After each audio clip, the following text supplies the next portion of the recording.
kid gets a bowl with 100 candies. He's so excited. But then someone says, "Hold on a second. We need to take some of your candies first." This someone is the candy tax collector, aka the government. After he takes 20 candies for public candy parks, schools, or roads, the kid is left with 80. In real life, that's income tax. A part of your paycheck goes to government services. Now, usually people hate giving up candies, but we all kind of use roads and go to school, right?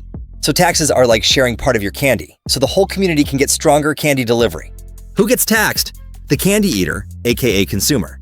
You buy things with candy. Every time you buy something, the tax collector takes a fraction of that candy. The candy maker, aka employee. If you work for someone and they pay you candy, they take part and send that to the collector first. Pre-tax. You get the rest. The candy factory owner, aka business owner. You sell candies to many kids. Company rules let you deduct some costs, like candy ingredients. So you pay taxes on the profit. Candy's left after costs. The candy investor. You own candy machines or factories, where candies produce more candies. You pay tax when you sell or earn profits, but you can use smart candy structures to minimize it. Every group gives candies to the collector, but how many and when depends on their role. Tax rates.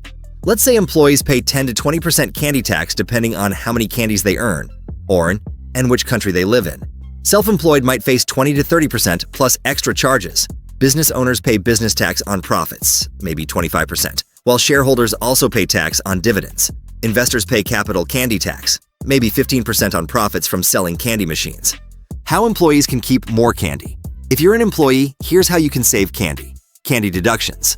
For example, if you spend candy to work, transport, uniforms, training, some laws let you deduct those from your taxable candy amount.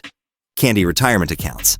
You can put candies into special jars, like 401k, before taxes. They grow candy over time without being taxed until you take them out later. Candy credits. Some people get a credit, like if you're a parent or studying. This directly reduces the amount of candy tax you owe. How business owners can save candy. You own a candy factory. Smart tax strategies include candy asset depreciation. You buy candy machines. Over time, you can deduct depreciation, machines losing candy value. Candy interest deductions. If you borrow candies for business space or factory, the interest may be deducted. Candy carryovers and losses. If your factory loses candy 1 year, you can carry forward that loss and reduce candy tax later when profits return. Candy retirement plans for employees. Employer-sponsored candy retirement plans attract teams, more productivity, and reduce taxable candy at business level. How rich kids, candy investors, can save candy. If you invest candy, machines, factories, candy stalls, here's how to minimize tax. Candy capital gains versus dividends. Some candy profit types are taxed differently. Long-term profits might get lower rates. Candy harvesting strategies. You can sell and rebuy candy machines at low points to reset cost basis. Tax records. Minimizing taxable profit. Candy donating. Donate candy to charity or candy museum. You may reduce taxable candy amounts and feel good doing it. Now, keep in mind that all these laws may vary in each country.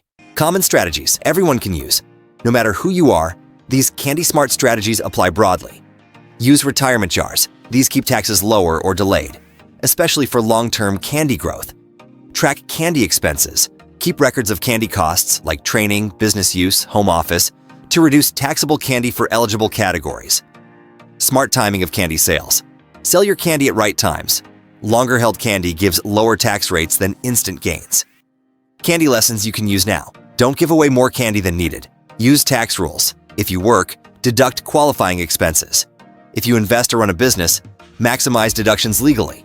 Use candy saving accounts. Retirement jars are powerful. Tax-deferred or tax-free growth matters. Plan candy strategy early. The earlier you deposit into those jars, the more candy compounds. So next time you think taxes are just candies being taken from you, remember, taxes help build the candy roads and parks. But smart strategy helps keep your candy growing. If this video taught you candy tax secrets you didn't know, do something sweet for me. Hit like, so others learn too. Subscribe for more money lessons made with candy. Share with someone who feels taxed but clueless.